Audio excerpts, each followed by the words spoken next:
This opening was like a mini Groundhog Day with a tragic ending. Chuck overshadowing Jimmy while wanting nothing to do with him as a lawyer. Kim keeps telling him she does not want to be his partner. And this goes on day after day after day until they, or Jimmy, dies. Jimmy is a victim of neglect, and this is the life he will be sentenced to until he stops seeking approval from Chuck and Kim. To do this, Jimmy needs to face Chuck and walk away from Kim, and that's exactly what Jimmy does in Winner. Hey, I'm G, and this is the Gspot.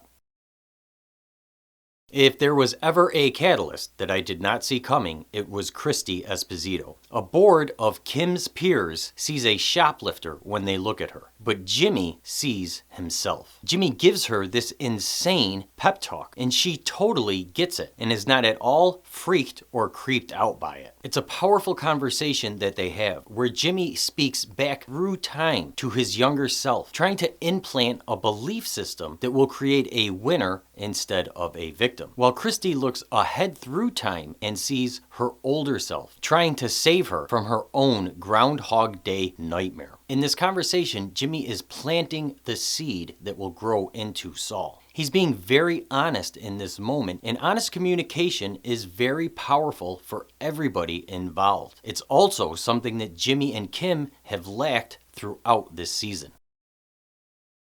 When you play the role of the victim, life will never stop victimizing you. Jimmy plays this role because it comes with attention and sympathy. But when Jimmy gets in his car and it does not start, the pain that also comes with this role becomes too much for him to handle. Jimmy is forced to let go of his victim for a moment because it's too painful to hold on to. And in this moment that he does that, Jimmy can see his Groundhog Day scenario playing out before him. He can see that his role as a victim has been his choice. And the only way he can become a winner is if he chooses to let go of his victim. During their big fight in episode 9, Kim reminds Jimmy that much of their relationship is based on him being the victim and her coming to his rescue. And because of this dynamic in their relationship, if Jimmy decides to let go of his victim, he's also going to be letting go of Kim. When Jimmy arrives home, there is an empty space inside him. It is the space that his victim used to occupy. Jimmy doesn't tell Kim about Christy or his car battery, because without his victim, he is no longer seeking Kim's attention or sympathy. When Kim starts going over their plan, Jimmy doesn't thank her for helping or go on telling her that everything's going to be different after this, like he'd done so many times before this season. Jimmy actually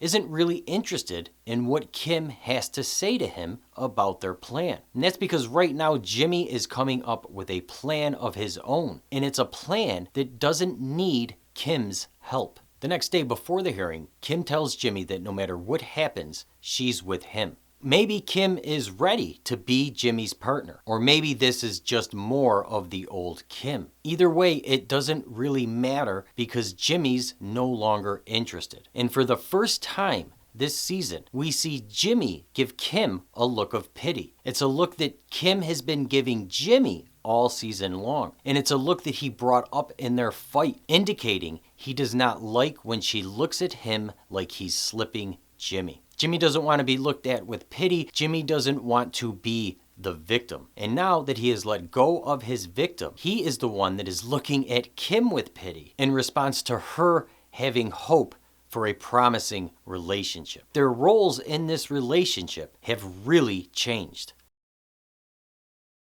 Chuck kept Jimmy out of HHM and never respected Jimmy as a lawyer. Now, Jimmy is kept from being a lawyer because he is not showing Chuck enough respect. Jimmy can't express grief or respect towards Chuck for Kim or the board because there's too much pain for Jimmy to face Chuck. At the end of season 3, Chuck told Jimmy that he never really meant much to him. This was so painful for Jimmy to deal with that he disconnected from Chuck at this point. But it's in this disconnection from Chuck that is giving Chuck the power to still cast a shadow over Jimmy even in his death. And this is why Jimmy needs to face Chuck if he wants to be a winner instead of a victim. Remember, honest communication is powerful, and Jimmy has an empty space inside him when he goes in front of the board. Jimmy reads the opening of the letter. The opening of the letter is about Jimmy's birth and how his mother reacted with a big smile to Jimmy. This is actually the root of Chuck's disdain towards Jimmy. But after that part, Jimmy stops. If Jimmy did continue reading the letter, two things would have happened.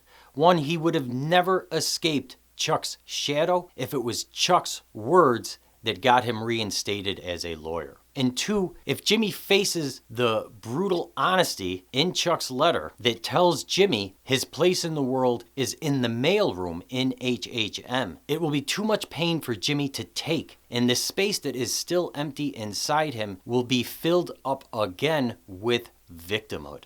And it's at this moment that Saul Goodman is born. Born out of the desire to be a winner instead of a victim. Born out of the necessity to fill the empty space inside him so he does not fall back into being a victim. With Saul now occupying the space that used to be filled with Jimmy's desire for acceptance, Jimmy no longer needs acceptance from anybody, including Chuck and Kim. This allows Jimmy to face Chuck and the McGill name. Earlier in the season, Jimmy even denied being related to Chuck. But now, with Saul Goodman occupying the space that used to have his desire for acceptance, Jimmy can face Chuck and his name. Saul Goodman is not a victim. Saul makes victims of other people. And that's exactly what he does to the board and unwittingly to Kim when he gives his deceptive speech.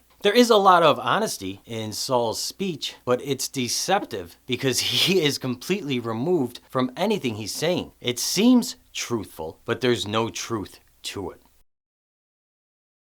Kim has waited all season long for Jimmy to express emotion towards Chuck's death. And when Saul is giving his speech to the board, we see Kim looking at him with real admiration on her face. After the hearing, when Kim finds out that the whole thing was all another big con, she is right back where she was when she first gave Jimmy the letter from Chuck. The first time Kim gave Jimmy the letter, she wanted an emotional reaction from Jimmy. She wanted to be able to emotionally support Jimmy, but he had no reaction. Kim was left questioning who Jimmy really was and if he could provide her what she needed in a partnership. And we saw Kim run away from Jimmy in tears. And again, we find Kim shocked that Jimmy has no real emotions towards Chuck's death. But this time is much different. Before Kim can even really have a reaction, Jimmy is walking away from her. Jimmy no longer needs Kim's approval, and he no longer really cares what she thinks or wants. This is really enforced when we actually see Jimmy walk away from Kim.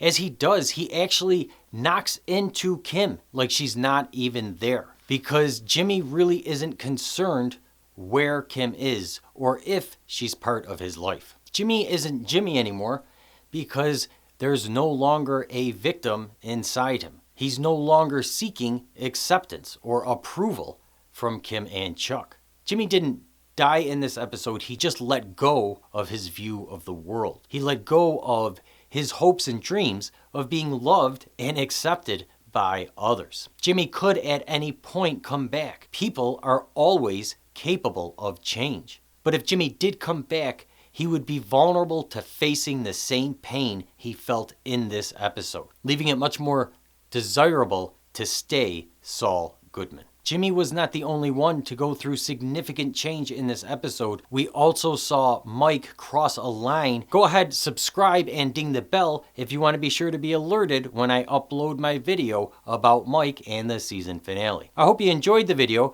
Please feel free to share and like it if you did. Thanks so much for watching and have a great day.